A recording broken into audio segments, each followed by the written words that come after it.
casi que lo primero que uno empieza a pensar, bueno, si yo conservo la biodiversidad, ¿cómo tengo que hacerlo para que todos los elementos que conocemos y definimos como biodiversidad permanezcan en el tiempo? Entonces, ¿cuál tiempo?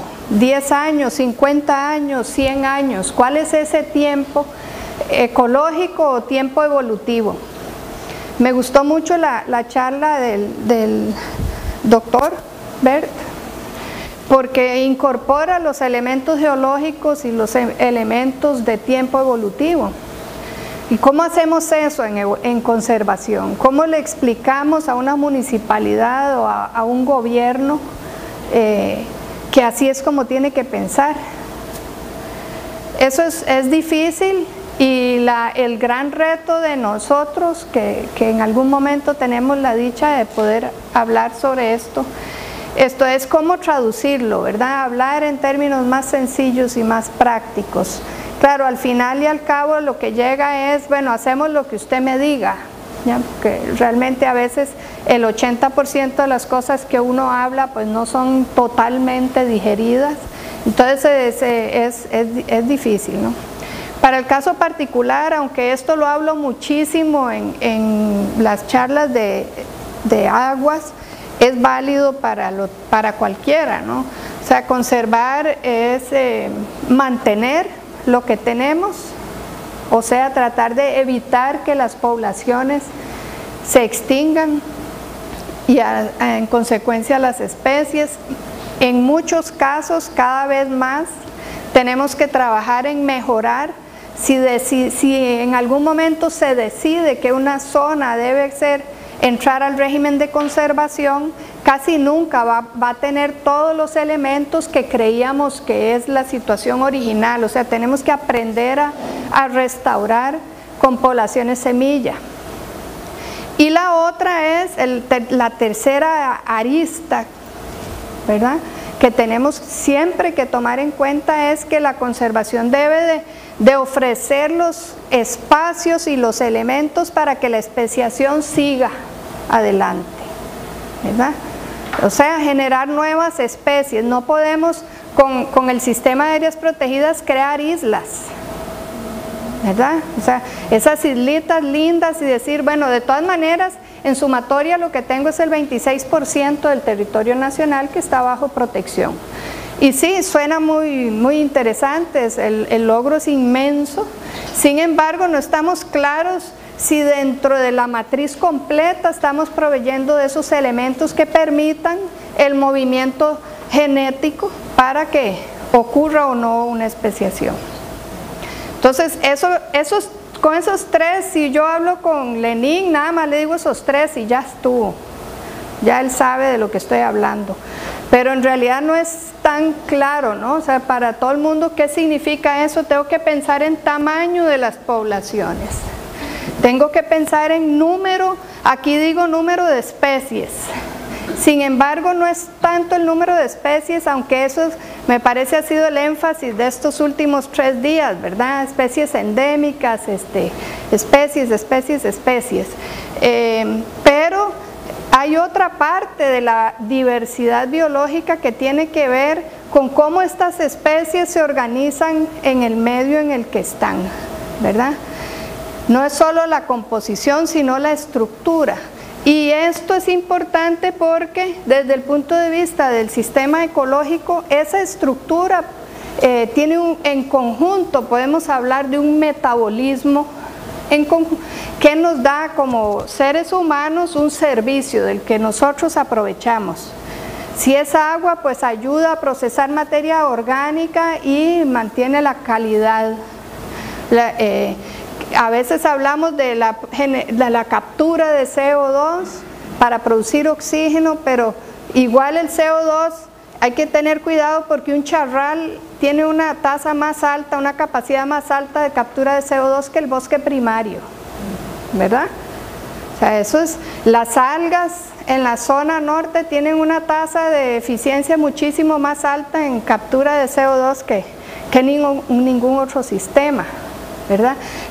La cosa es que estas estructuras son en sí misma parte de esa definición y es nuestra responsabilidad tomarlas en cuenta para mantenerlo. Uno, porque ni entendemos bien cuáles son los servicios que estamos obteniendo. El mantenimiento, entonces, con solamente hablar de algunos de estos términos, ya lo que tiene que llegar a la cabeza es tiempo geológico y tiempo ecológico, ¿verdad? Número de generaciones a través del tiempo. Para el caso ya muy particular de los sistemas ecológicos acuáticos,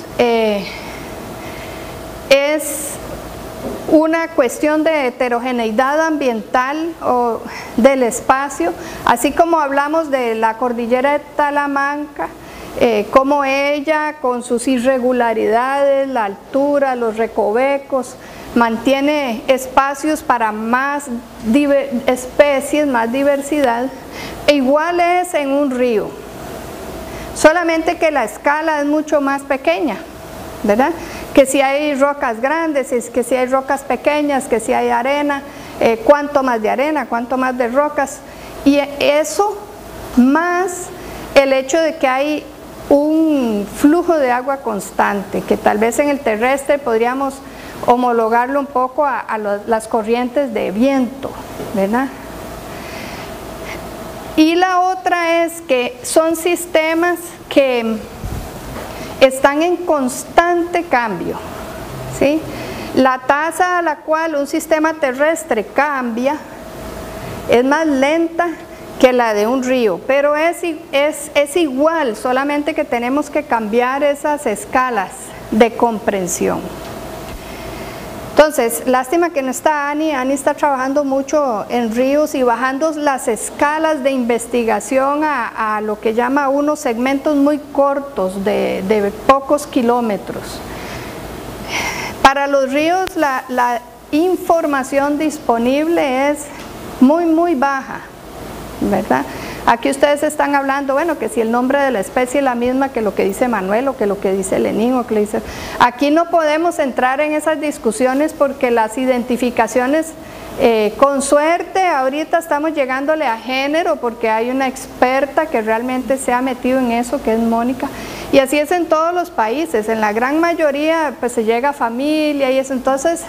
Es muy difícil siquiera hablar y cae uno en la modelización.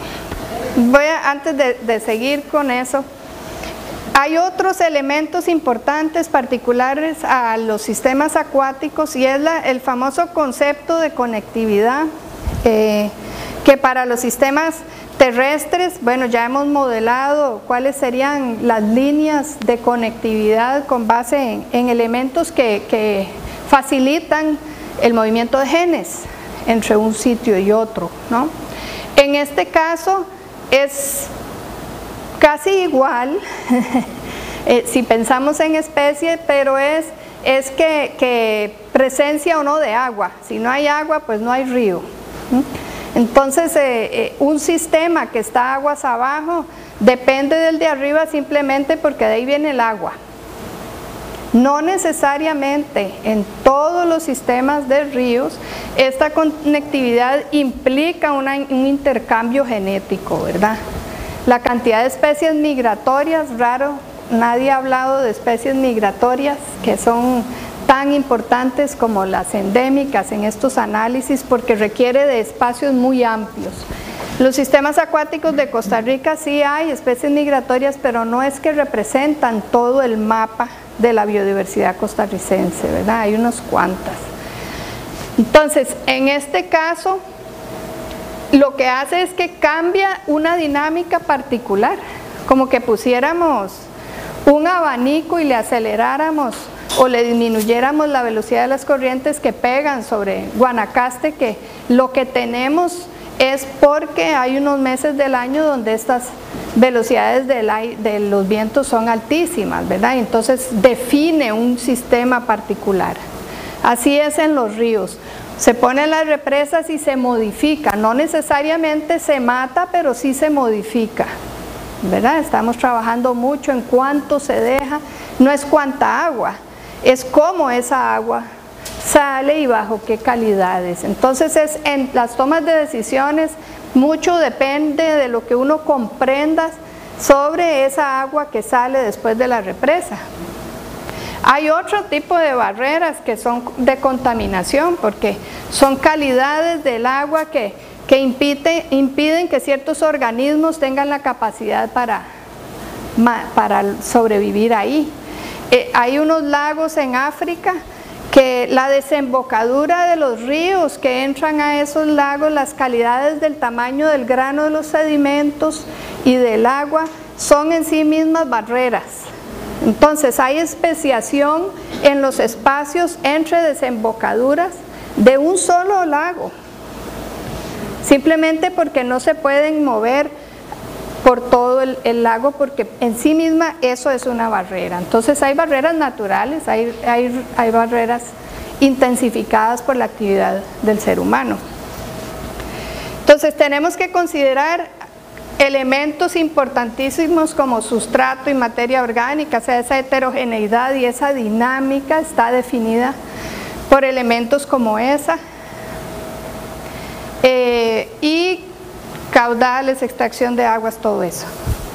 Como ven, ya yo estoy hablando, al no tener información de especies, a la mayoría de nosotros que trabajamos con los sistemas acuáticos no nos queda de otra que pensar desde el punto de vista ecológico y funcional o metabólico, depende de con quién hable usted, ¿verdad?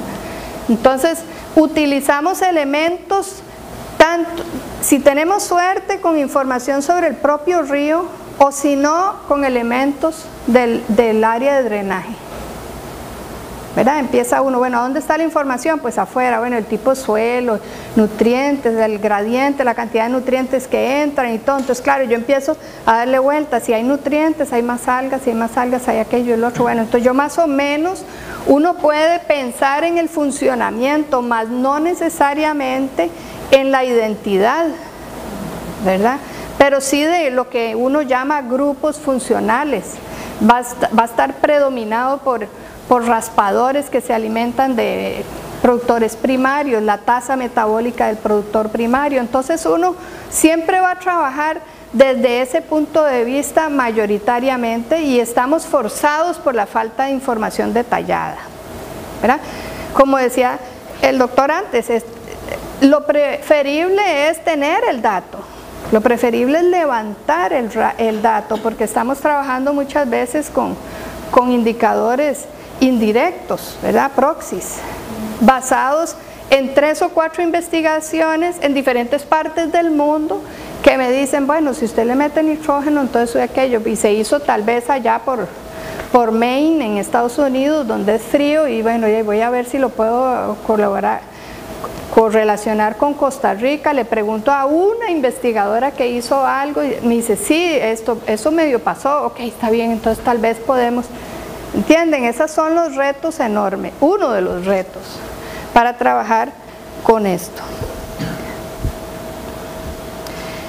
Volviendo a cómo ordenamos la información, básicamente es, bueno, yo tengo bases de datos, pero ¿qué le meto para que cada uno de ustedes pueda hacer sus análisis e inferencias, que pienso yo que debería de ser como el valor agregado más importante del esfuerzo de JBIF, de Yavin, bueno, de todos estos que trabajan con esto, es que mientras más básica y menos procesada sea la información, de mayor valor será, ¿verdad? Porque cada unos trabajarán con el concepto de provincias zoogeográficas, otros con ecorregiones, otros con unidades florísticas y en lugar de unidades fitogeográficas, y en México tienen su propio sistema, pero al final y al cabo todos utilizan valores de precipitación, de elevación, de temperatura, de velocidad de la, ¿verdad? Entonces ahí es donde tenemos que llegar, y dependiendo del detalle, que si trabajo con una municipalidad o trabajo con Costa Rica o Brasil, imagínate, pues ahí voy manejando los datos. Esto es una forma que se utilizó para trabajar en TNC. porque han habido investigadores que era desde el punto de vista biogeográfico amplio, pues se trabajaba mucho antes sobre el concepto de organizar la superficie o el terreno pensando en relaciones evolutivas, ¿verdad? Filogenéticas y genéticas. Las provincias zoogeográficas de Bill Bussing en 1976, esto está basado en peces, ¿verdad? Entonces, eso ya en sí mismo, si ya yo sé que solo es en peces, está sesgado como hablaban, pero ya yo sé. Entonces, la cuestión es trabajar si efectivamente la comunidad, la estructura de los peces tiene relación con el resto de la biodiversidad que encuentro en los sistemas acuáticos, que en realidad no siempre es así, ¿verdad? El pez se ha usado porque es grande, lo veo y lo agarro y todo, ¿verdad? Pero los insectos acuáticos, las algas, las esponjas, los hongos, todo eso que está ahí, pues está súper poco conocido.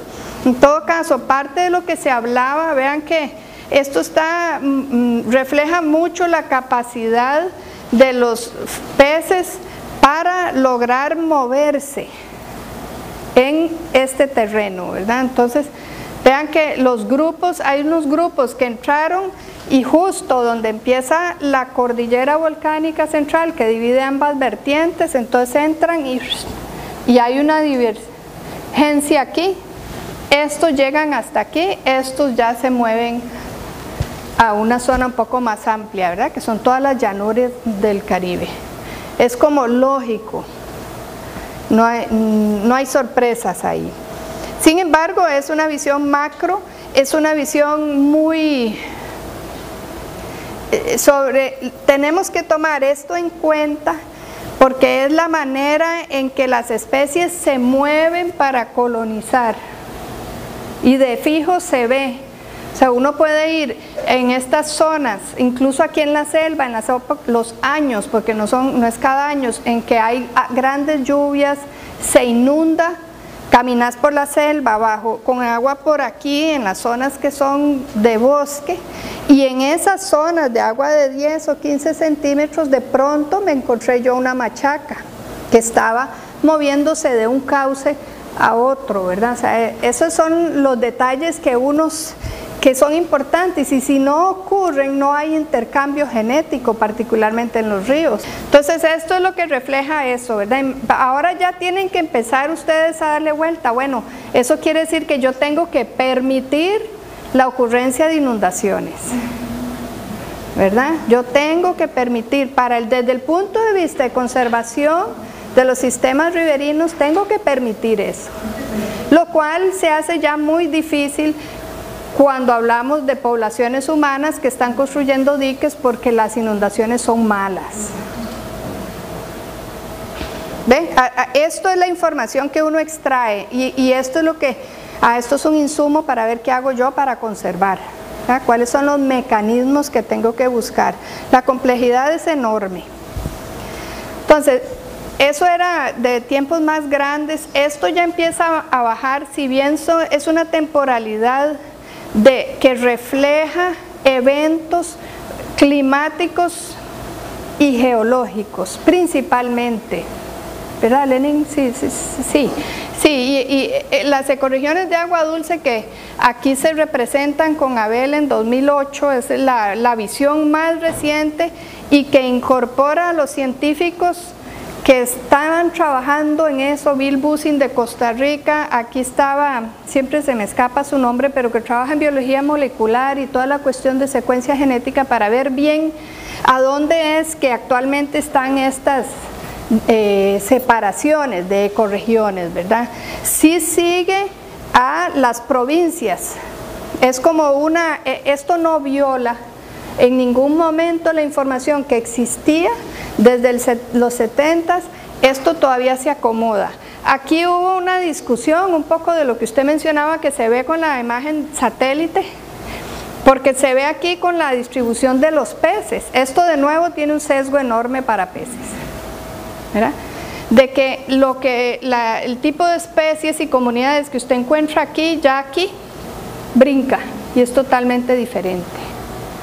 Entonces eso puede reflejar la forma en que los ríos se comunican, la conectividad lateral, ¿verdad? No es siempre una conectividad altitudinal, sino que es transversal. Esto es Panamá, que antes era una sola cosa, es más heterogénea de lo que se pensaba, y eso es de nuevo el resultado de más conocimiento y la investigación del Smithsonian allá. Posiblemente esto, digamos, Nicaragua, si hubiesen más científicos trabajando el detalle de sus poblaciones, no sería así. Particularmente lo que son los lagos, es un país con lagos por todo lado y historias increíbles, pero no están reflejados de una manera sistemática que podamos todavía reflejar en un mapa. Entonces, bueno, son mensajes, nosotros tratamos de mandar este mensaje siempre que tenemos la oportunidad de hablar, y es que el financiamiento tiene que ir a los investigadores de ciencia básica. Es como el puntito de esta pirámide invertida, ¿verdad? Sostiene todo lo que hemos hablado, todo sobre los modelos, que si querían hablar que cómo hacemos ordenamiento y municipalidades, todo está fundamentado en este puntito, y es al que más le cuesta recibir los fondos. Entonces las variables de estas bases de datos deben contener información relacionada a esto también. Más abajo, ya conforme uno va bajando y tiene que hacer el esfuerzo de ir bajando, porque una municipalidad, un cantón, una provincia o estado, lo que sea de cada país, empieza a ver ya cosas un poco diferentes, ¿verdad? La información tiene que ir bajando y detallándose. Esto fue un ejercicio que se hizo, que empezó en el 2000 con Nature Conservancy, que hicimos de nuevo siempre con expertos de la región, porque no tenemos datos disponibles, ni en Yavin, ni en nada de eso, y mucho menos publicado. Entonces dependemos del criterio experto, de los que hay en la región, que se andan pateando el territorio, ¿verdad? Entonces decimos, ponemos esto y lo ponemos a ver, y ellos dicen, no, yo cuando he andado por aquí es diferente, entonces ya empieza uno a tirar tal vez una línea, ¿no? Estos son unidades ecológicas de drenaje, lo cual significa que respeta las cuencas, mas no refleja una sola cuenca, con el sentido tradicional. Lo que representan es una sola cuenca ecológica, porque hay en algún momento del tiempo ecológico intercambio, y ese intercambio usualmente es transversal. Vean aquí, ¿verdad? O sea, intercambio genético. Sí, o sea que los animales van a utilizar cosas diferentes. En estos es muy claro que digamos, lo clásico en Brasil, que las especies salen para alimentarse en áreas terrestres que pueden o no ser parte de esa misma cuenca, ¿verdad? Después se mueven, se reproducen y regresan, porque el tiempo es muy largo. Aquí los tiempos no son tan largos, ¿verdad? O sea, eso es cuando hay una inundación, el animal cae del otro lado, y después en la próxima, 2 o 3 años, cae y se regresa. O sea, hay un movimiento que puede ser genético, ¿sí? Entonces ese es como el concepto que se usó en su momento. Vean también que parte de la información, cómo esto se refleja aquí, o sea, hay algo diferente aquí. También, muchas cosas, esto son diferentes y se mantiene actualmente. Lo que decía Annie, que ella encontraba que se mueven, que es esto, ¿verdad? Esto tiene es una forma diferente, hay un comportamiento, una capacidad de los ríos. Costa Rica es, si bien como el nodo desde el punto de vista de los ríos es pobre. Vean que si vemos que la cordillera va aquí, Esto es un río que hace así y llegó al mar, ¿verdad? No es como Venezuela y Brasil, que uno habla de, ¿cuántos peces? Bueno, hay 3.000 o 2.000, o sea, aquí tenemos 130 y pico. Y ellos están hablando de miles.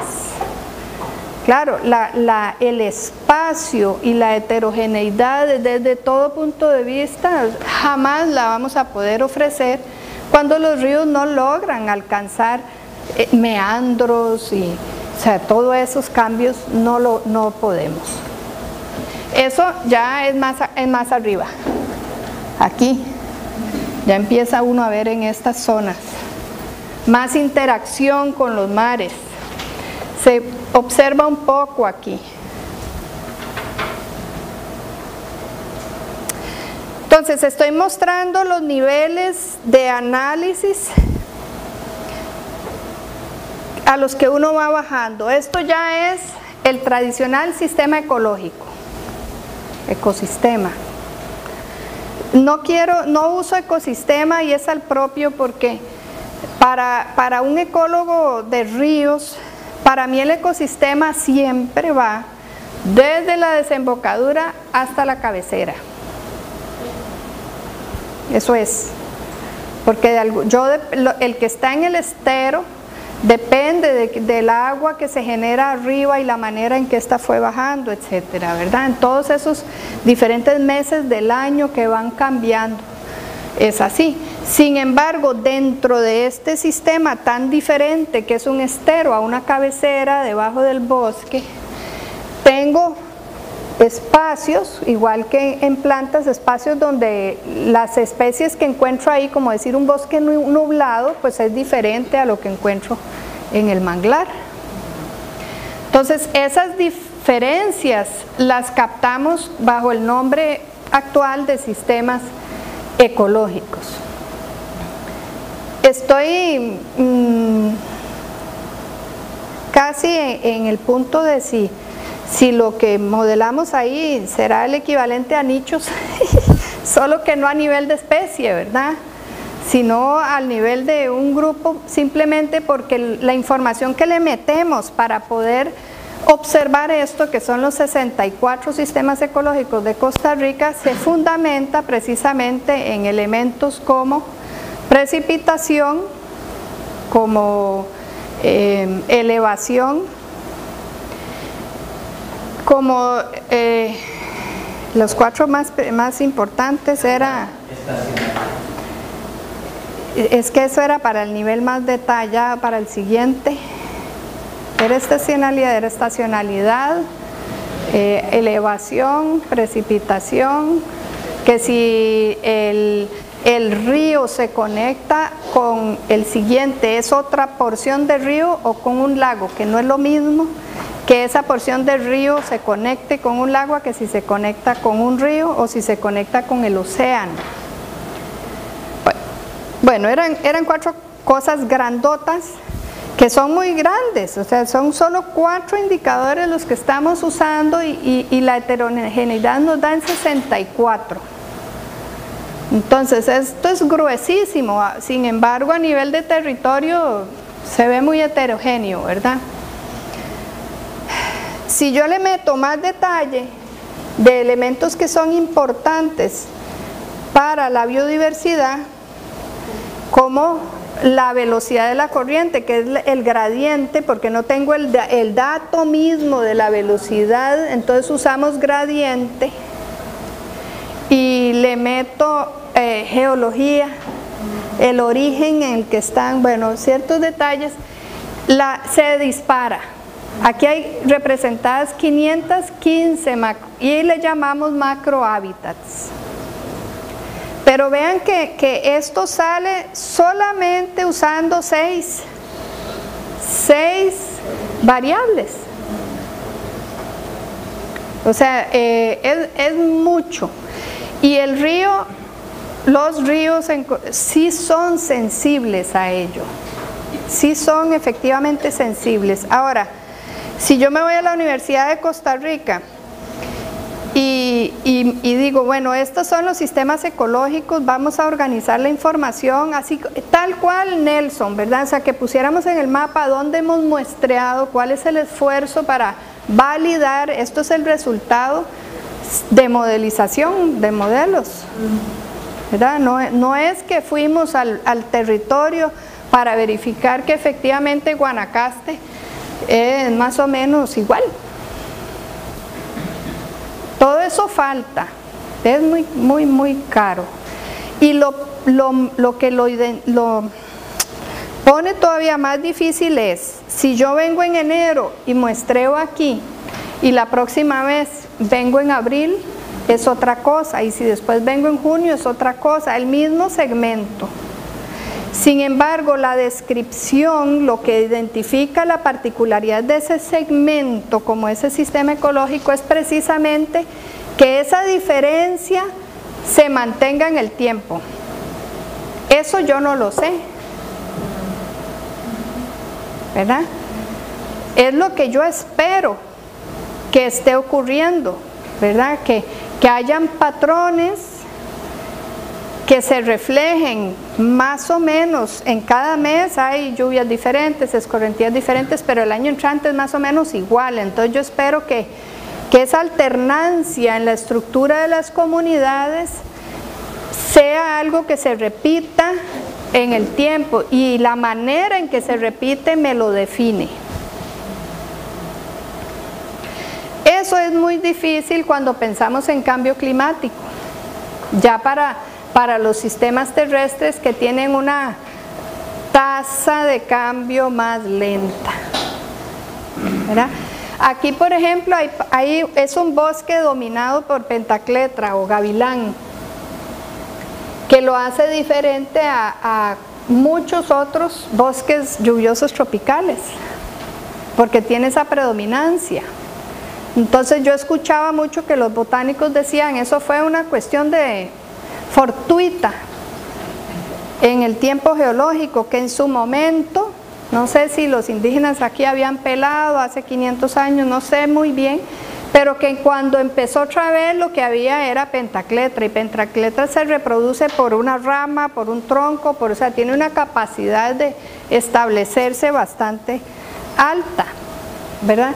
Pero que se espera que eso pueda ir cambiando. Eso no deja de hacerlo bosque lluvioso tropical, es una forma de bosque lluvioso tropical. Eso es lo que yo digo que es con los ríos, ¿verdad? Ok. Ahora, lo que vimos aquí en estos mapas es una expresión de algo con base en características sin tomar en cuenta el ser humano, sin tomar en cuenta que hay elementos que efectivamente me rompen la conectividad, que hay contaminación, hay extracción de material, de piedras, de arena, o sea, todo esto lo que refleja es lo que potencialmente hay, como los mapas de zonas de vida. Entonces, ya sabemos que ese espacio es precisamente lo que dice Ángel, ¿verdad? Hay una matriz de uso que me está cambiando estas condiciones.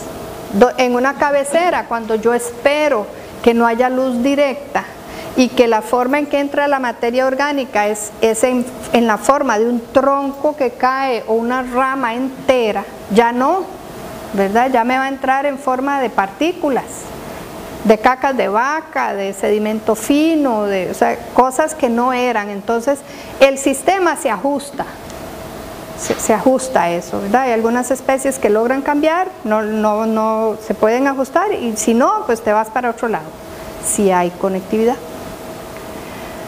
Entonces, cuando uno quiere hablar de conservación, ¿cuáles son las características, verdad? Entonces, si hablas con el personal del SINAC y se va uno al área de conservación, áreas protegidas, y dice, bueno, no tenemos plata para trabajar, nos cuesta mucho, entonces preferiblemente lo que se proponga para conservar, pues que tenga la mejor integridad ecológica para no tener que invertir, que es razonable, ¿verdad? Entonces, es más barato que me den algo ya lindo, ¿verdad?, a que me lo den quebrado y yo empezar a ver cómo le pego el pedazo, ¿verdad? ¿Dónde buscar semilla para restauración? Bueno, pues, tengo que entender las presiones existentes, que era lo que hablaba Lenin. Entonces, vean que todo esto debe estar en una base de datos. Hablamos de riesgos, en este caso es algo solo para enseñarles. Bueno, esta es una manifestación de un análisis de integridad ecológica, cuando le metimos variables sobre cobertura, ¿verdad? Si había o no, en donde le metimos variables sobre población, si habían 10 personas o 1 millón de personas en su área de drenaje, como indicadores de cantidad de materia orgánica que podía entrar. Aquí no nos metimos a materias inorgánicas producidas por contaminación, solamente a través de presencia de agricultura, digamos, como un indicador así. Carreteras, poblaciones, cobertura, y había otra más que no me acuerdo. Represas, no me acuerdo si la metimos en integridad, es posible que sí. Cruce carretera, bueno. Esto de aquí es algo que me manifiesta, bueno, entonces yo, igual que con lo terrestre, hablo de que lo mínimo que se va a proponer son 1000 hectáreas para un máximo de 10 hectáreas, no máximo, para 10 hectáreas como mínimo, pero roto en esos pedacitos. Uno va a escoger zonas, ¿verdad? Estos son los cauces, ¿verdad? Esto es Corcovado, obviamente, tuvimos que ajustarlo, fue un modelo que corrimos ajustado al criterio. No todos conocemos cada uno de estos segmentos del río. Entonces hablábamos con los panameños, porque esto lo hicimos a nivel mesoamericano. Entonces, si ellos decían, yo conozco bien este río y tiene razón, eso es de integridad ecológica muy buena. Ok, entonces, o si salía regular, no, está tal. Sin embargo, es muy conservador. Vean que solamente en esta parte está muy buena, regular, pero no hay pobre. La categoría de pobre, aunque la tenemos, no se prende ahí. A pesar que tenemos aquí está el Valle del General. ¿Verdad que sí? ¿O está más arriba? Bueno, está por ahí. ¿Verdad? Que es una zona de mucha actividad agrícola, mucha actividad humana, de todo, pero aparece como regular. Los ecólogos acuáticos, está esa como sentimiento, porque los datos no siempre lo tenemos para documentarlo. La opinión es que tienen una capacidad de retorno a su estado original muy alta, ¿verdad? Si yo de pronto aquí le quito la actividad agrícola y todo, se espera que estos sistemas vuelvan a ser cristalinos, no hemos probado. Eso es, por supuesto, esperando que haya semilla. Esto es muy complejo y responde al hecho de que precisamente es un sistema comunicado por agua, y que lo que yo haga aquí, donde yo pateo y echo el sedimento, no afecta donde cae solamente, sino que afecta aquí y cuánto ahí para abajo se va esa pluma de tierra que eché al agua, ¿verdad? Se movió 10 centímetros, se movió 1 kilómetro, hasta dónde llega la pluma de afectación, ¿verdad? Si tenemos una letrina y los nutrientes entran, hasta dónde se puede percibir esa afectación. Entonces hay una acumulación de efectos, ¿verdad? En los que han trabajado en análisis de impactos, ese es un concepto, ¿verdad? Puedo acumular efectos en un lugar, pero en este caso hay un efecto, aquí tengo agricultura y 100 metros más abajo tengo una población y otros 100 metros tengo de pronto una represa. Y nunca, entre estos 3 efectos, nunca tuve una zona de bosque, ¿verdad? Entonces ahí va un efecto tras otro, ¿verdad? Ese análisis que fue un poco difícil desde el punto de vista de computadora también, porque yo lo que hacía era que yo me sentaba con la persona y yo le decía, bueno,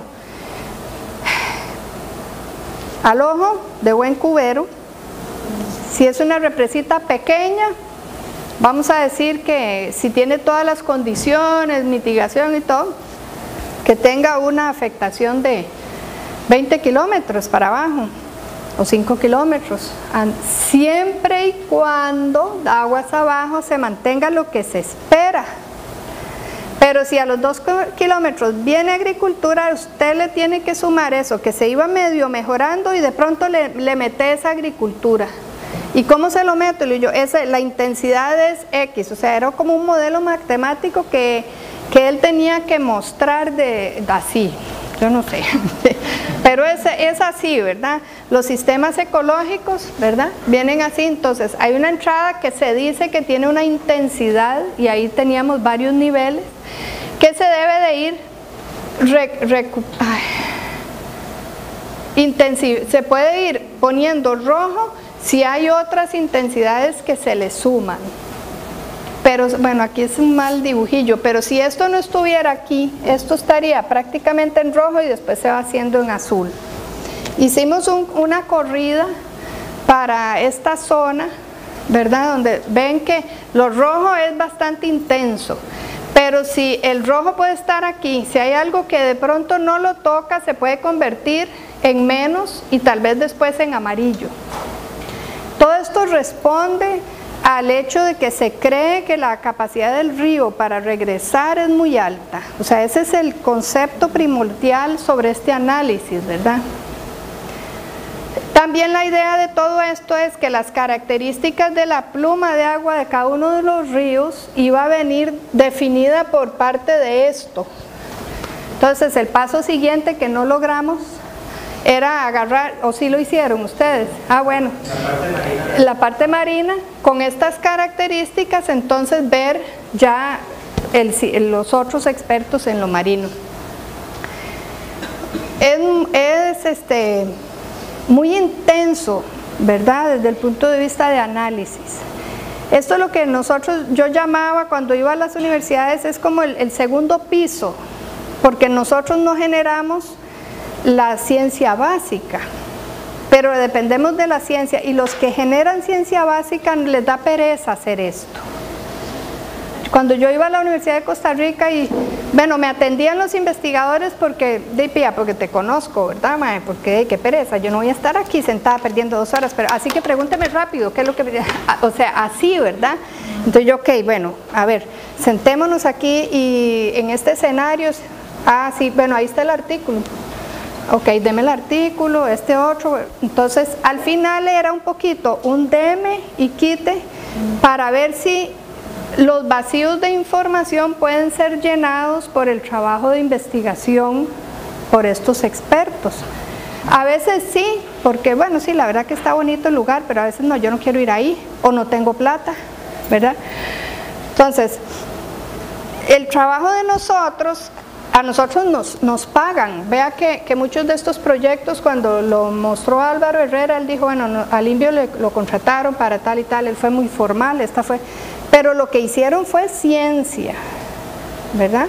Lo que nosotros hicimos aquí, nos pagaban y es ciencia, ¿verdad? Entonces, a veces donde está en la fuente de información, como él dice, que yo quisiera meterle la mano ahí, no está disponible, porque a usted le pagan. Yo no le voy a dar esa información porque a usted le pagan para esto.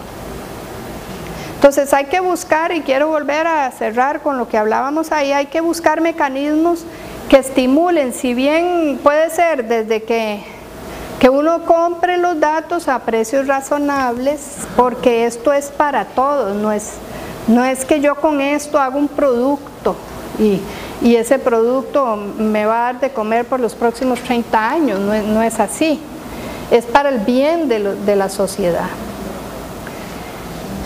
Ok, bueno, usamos el trabajo de las ecorregiones y sistemas ecológicos, eventualmente se publicó aquí, que salió en el 2009 y se fundamentó en este trabajo de la WWF de ecorregiones. Y bueno, Bill Busick, en su momento, si quisiéramos como poner los trabajos grandes, esto es para mostrar que la ciencia, ¿verdad? Si funcionara, Uno podría hacer vacaciones como estas. Yo fui ahora en Semana Santa y entonces pude ver el río Celeste y me bañé en una cabecera que yo sabía que estaba limpia. Y después fui a la desembocadura de un río donde estaba súper limpio, donde podíamos ver hasta el fondo. O sea, ojalá pudiéramos. Y este es el mismo río con sus cosas.